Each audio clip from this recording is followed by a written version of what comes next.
Severe and Benning in the morning on 1620 The Zone, 1620thezone.com, and the 1620 The Zone app. Here are Michael Severe and Damon Benning. Welcome back. Severe and Benny in the morning, 1620 The Zone, hour number 4 on a Thursday. Mike Dugan sitting in next to me, my neighbor, and a guy who has been around as a Nebraska fan for a long time and wants 6 wins at least and a bowl game and to beat Iowa, and he'll be happy. It'll be Christmas for him early, if that happens. That's the hope. Sure will. Sure will. Congratulations. You brought this up off the air. Congratulations to Gretna. Gretna beats Creighton Prep late last night. Based on what I'm looking at, about 11:34 is when the game ended. Gretna beat Creighton Prep 7-2. It was the Gretna post 216 seniors versus Creighton Prep 5 points bank varsity playing each other. So congratulations to Gretna. And you said they beat, Bellevue West first? They had to beat Bellevue West, who I think it was like 50-3. Damn. Right around there. Uh-huh. Yeah, they were having a heck of a summer season. Yeah, we chat a lot about Gretna these days, and we'll see what ends up happening. Sauter brought up that they're building another high school, and I obviously have to separate some stuff because you won't be able to be, obviously, Class A. It'll be Class B situation. But with all those people moving there and all those families, and with the dedication and the money to be able to train those kids, and they're going to be good for a long time in a bunch of sports. Long time, yes. Yeah. State Legion Baseball. And I guess they had to change venues? Correct. It was supposed to be at Westside, and then they had a problem with the lighting pole, so they had to switch it out to Scott. Okay. Cool. Well, congratulations to Gretna and getting it done the way they did that. Let's do food show, Shane O. Oh, I said that, teased it, go on the break. I said do food show. I thought that was yesterday when you teased it. So you want to do food show now? See, you said you think things go well, and it looks horrible chemistry between us. Horrible chemistry. He doesn't listen to me. He doesn't care. Good for you, Shane. He's too busy parking different places to worry about what comes up next. I always, when he gives options, I always want him to give better options. Right. I just like to see you shake your head. Eating up all the food. They got a pickle on the chicken sandwich. It's cooking. We'll do it live. Okay. No, we'll do it live. Okay. If it was a food show. No, we'll do it live. Do it live. All right, Dugan, this is the last thing we need in terms I'll write it and we'll do it live. Of our diet. But food show brought to you by Rotel's Italian Bakery. Especially bread products since 1921. Go to the website, rotellasbakery.com. Lay's is getting creative. They're combining different types of chips. They have 3 new ones out. They have the Lay's Dorito Cool Ranch. Okay. And then they have the Lay's Wavy Funyun Onions. So they're combining their potato chips with their Funyuns. They're also combining their Cheetos with their potato chips. So they have a Cheetos potato chip. They now have a Funyuns potato chip. And now they have a Dorito Cool Ranch potato chip. Are any of these things appealing to you? The Doritos are. The Dorito potato chips? Yeah. I think it'd be pretty creative. I think that would be interesting to taste. Yeah, I do like Doritos. Yeah, I have never been a big fake cheese guy. You like cheese flavoring? You're a big spicy. I do like spicy. guy. I like the spicy nacho. Okay, how about, and this is getting away from Lay's, but Taki. You had one of those? The kids, that's big in school. Yeah. They love the Takis. I've not had a lot of Takis. Try it. They're good, huh? Yeah. Spicy? Yeah, you'd like it. Is it a fake cheese flavor, though, on it? The kind that I tried is Fuego. Oh, hot. Yeah. Okay. And they're fire. But it's just, there's a little hint of lime in it. Okay. And I'll try that. It's, yeah, you want to try it. I've not had a lot of those. I'm about to go get it. I think I'm too old for those. I think they're only for the kids, but I'm going to try it. Well, if the kids like them, then it's natural that I like them. That understands. Yeah. It's called Flavor Swap, by the way. The Flavor Swap idea is to change up and get people interested in their food. It will be available in supermarkets this month. They have 2 different size bags. Retail price $3.75 for the big bag, $1.99 for the snack size bag. Smash or pass? You're gonna take a smash on the Dorito one. Yep. pass on the Funyun one? What are the? So you have three choices. You Yeah. have the Doritos Cheetos. No, excuse me. You have the Dorito ones. You have that's Cool Ranch. Right. Then you have the Cheetos ones, and then you have the Funyuns ones. Limited time. Yeah, I do Doritos, Cheetos, and then Funyuns. Yeah, I love Funyuns growing up. Yes, I agree. Loved them growing up. Yep. I don't think I've had a Funyun in 2 decades. As a kid, I'm totally with you on the Funyuns. Funyuns were great as a kid. They're really good. Because they just didn't seem like they were around as much. It was like, okay, what are these? Special. Try them out. Yeah. Yes, Yeah. that was the special snack. Like Munchos. Remember the Munchos chip? Munchos, yes. I don't even know what that was made out of. It didn't seem like it was any kind of potato product, but I'd try the Munchos every now and then because they were different. And they Yes. were always left over in the variety Yes. pack. The worst thing about these, limited edition things is that, first of all, if it's good, you end up eating the whole entire bag in one sitting. Right. Okay. Second thing is, like, if you go over to somebody's house and you're like, hey, have you had these chips, and you tell them about it, and then they go out and look for them, well, they're probably already gone because you hadn't been over there for 2 months because of the pandemic. So, and I just tried the other day for the first time, and it's been out for a year, but the Lay's Simply sea salt flavored thick cut chips. Oh, I bought those before. Those are good. I bought I ate those. pretty much the whole bag in one sitting. Are your kids similar in terms of what they like to eat? Because Miles and Logan are completely opposite. See, Amy, Lily, Michael are all very similar, and then Okay. you have me. Then where there's you. I'm the picky eater. Well, Logan loves spicy chips, so I got to buy the jalapeno chips for him, which I love. Yep. Miles likes plain Lay's or anything similar, and so I tried that sea salt one for him to see if he would like that. See, now here's another point on that. Mm-hmm. Lily and myself like more spicier things. Okay. And then Michael and Amy are No. not quite as spicy. I noticed that. We got pizza one time, and I think one of them had hamburger. Yeah. I'm not anti-hamburger on a pizza for me. I don't do that. Snore. Yeah, give me something. At least sausage has a flavor. Sausage pepperoni all day, every day. I am a PSJ guy.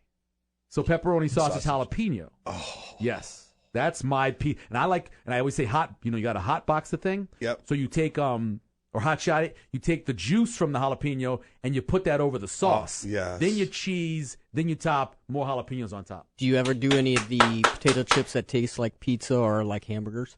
I've tried them, but I would not buy them on a regular basis. Mm-mm. I've tried them.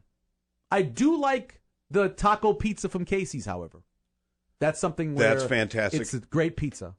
Breakfast pizza Is good Casey's too, from Casey's too. But I meant as a potato No, chip. I get it. Yeah, I'm saying in terms of like trying a flavor that doesn't necessarily go with what normally Right. would go with. And well, the problem I have with like the hamburger one is that you can't. I mean, when you and I know you don't like cheese on your hamburger, I don't want cheese on my hamburger, no. but I mean, when you put the condiments on there, you want to put the right amount on there that you like. Mm-hmm. Obviously, if you get the potato chip, Yeah. you don't have a choice. It is the way it is. Yeah, I tried it. I thought the dominant flavor in it was ketchup. I agree. The ketchup And it was was the too dominant flavor. and it was too much of a Yeah. flavor for that. Like the first thing I tasted was like, oh, this is ketchup. Yep. Then it was like onion. right. And it was kind of a hint of the ground beef a little bit, but it was a very weird chip. Yeah, I'm with you on that. But, they're chips, they're chips. All they do is try to get people to buy whatever they can. Here are the 8 players that Sam McEwen said from Nebraska's team that need to prove it this year. Okay. Would you like to guess any of them that you would say need to prove it this year? Ooh, that need to prove it. Gosh. Throw a couple out. Kenny. Omar Manning is number 1. Yes. Obviously. A lot of expectations. A lot of people on message boards. Might have been the number 1 message board thread last year. What's going on with Omar Manning? Right. It's all over the place. Ramir Johnson. Yeah. Where have you been, Ramir? Ramir Johnson came in out of New Jersey, New York area. Obviously, people had a lot of expectations for him. Marquise Stepp. Now, I don't know if he's a prove-it guy because he's had the injuries and he did it before at USC, but he certainly has got a quick window to try to show something. Yeah, I can see that. They seem like, speaking to set the bar, ever since, we've gained his commitment, it's been, wait and see, and see. And then he had the foot surgery. Yeah. And now it's wait and see. And now we don't think he's probably going to be ready for the beginning of the season. Yeah. I keep hearing everything about the freshman running back, Irvin. Gabe Irvin. Yeah. And that's why if you're going to put him on that list, because there is an urgency that if he doesn't secure the job early, maybe a Gabe Irvin takes it from him, or Marvin Scott, or whoever else. Yeah. How about is Vokalek on that? Let me see. The next one he has is a guy who I think Jordan Riley. I think Jordan Riley is poised for a huge season. Huge year. Yep. Huge season. I agree. Looks great. I mean, he is in really good shape from what I saw when we saw him at the spring and then the private practice we went to. Tate Wildeman. Oh. Yeah. I remember having him on my Super 6. Yep. I really thought Tate Wildeman had a chance to make a real impression as a defensive end. Obviously, we've had system changes. He's been injured. Casey Rogers and guys like that have passed him up. So that's a good one. Tate Wildeman, certainly. I agree. Here's a one that, again, a guy that I had in my Super 6 a couple years ago, Jackson Hanna. I mean, remember when Jackson Hanna came in? He was the number one player out of Tennessee. Jackson Hanna was on the stage at the NFL draft. Right. His team was on the stage in the NFL draft. He was up there. This is a guy we all thought going to come in here and play. A little undersized when he got here, and we don't hear about him. This is it. This is either use it or lose it. Because you get passed up, right? Yeah. Randolph Kapai is a good example of a guy who could pass him up. He's already passed up by Nick Heinrich, Kolarvik coming in, Luke Reimer passes him up. How long has he been in the program now? This will be his third year. This is his third year, yeah. So he's still a redshirt freshman because of what's happening with COVID, but it's his third year. And then he has Tyreek Johnson and Nadab Joseph, two guys who come in as transfers. Najab got hurt last year. Tyreek Johnson coming in from Ohio State this year. See, when I mentioned Vokalek, too, we certainly know his name. We heard a lot of great things about him when he came over from Rutgers. Yep. But there just hasn't been, it's probably because of the shortened season due to COVID last year. But yeah, and Austin Allen kind of name-wise passed him up. Yeah. But I'd still say that I'd still put him in there because it's kind of here he's great blocker. And if he wants to get drafted, he better have a good year. This is a huge year for him. Here's 5 other guys that I put on the list. 1, Chris Walker. Always looks the part. Totally looks the part. Comes out of Lincoln East. Starts on the offensive line. Moves to the defensive line. You never hear him get mentioned. Yep. Ever. Again, year 3 in the program, but just a redshirt freshman, Noah Pola-Gates. Yes. Came in with tons of hype. People were excited about him. He got injured, though. He's been banged up. He's been injured, but you know how you mentioned about guys getting passed up? Yep. Like Jackson Hanna? All the depth they have in secondary, you get passed up like that. And all of a sudden, a freshman, a true freshman, or a second-year player is ahead of you in the depth chart. Could happen. Maga Clements came in as a guy from community college, inside linebacker. We just named all those guys ahead of Jackson Hanna. Right. You don't hear Maga Clements getting mentioned either. I agree. Got to get it done if he's going to get it done. Michael Lynn. From Colorado. Yeah. Lineman. Who was mentioned when Greg Austin ran through all the guys. I saw that earlier this week. He mentioned him. So that was good to see. Guard spot. But again, there's a lot. He mentioned, I think on the list, there's like 16 guys on that list that he mentioned at some point, including a bunch of true freshmen. So third year in the program, got to get it done, or you get passed up. I agree. And then the last one was a guy who I never understood what they were recruiting for based off of the 3-4, but Jamean Graham, the outside linebacker, yes. His body style, for me, did not fit in for that system. Position. Yep. And so he, again, another guy who's been here, and you don't hear him get mentioned. So this is a year that you have to make an impression or somebody passes you up. Yeah, Hannah, I think out of all those kids, he's the one that has kind of gone AWOL. Again, for when he first came in, you really thought this kid's sounds like he's going to be legit, and is just, like I say, he's just fell under the radar, and this is either make or break season for him. Yeah, and sure. I know that you mentioned injuries. Blaze Gunnarson's been injured. Correct. Had to have surgery and everything else. He's a guy that I thought would come in and make a pretty quick impact. Let's see if this is the year where we see him. I think this will be the think year we see him this year? for Blaze, yes. Because they have about 4 guys at outside linebacker who you consider to play a lot. He'll have to get into that mix. Yes, but he shined in that spring game. His name was called a few times, so I'm anxious to see what he looks like. For that position, too, he seems like perfect, prototypical 6'5", size for that. 245, 250. He Exactly. certainly fits. You hope he gets to that. We'll take a break. We'll come back. We have a game. We play birthday game every day where people guess. I'll give you a name. You guess how old they are. If you get it right, then you get a point. That's the result you're going to get. So you will go against Shane. Shane got 3 right yesterday. So he great. leads by 3 birthdays going into the day on Thursday. The best thing to do is guess as far away from their actual ages as you can do. Okay. Don't do that.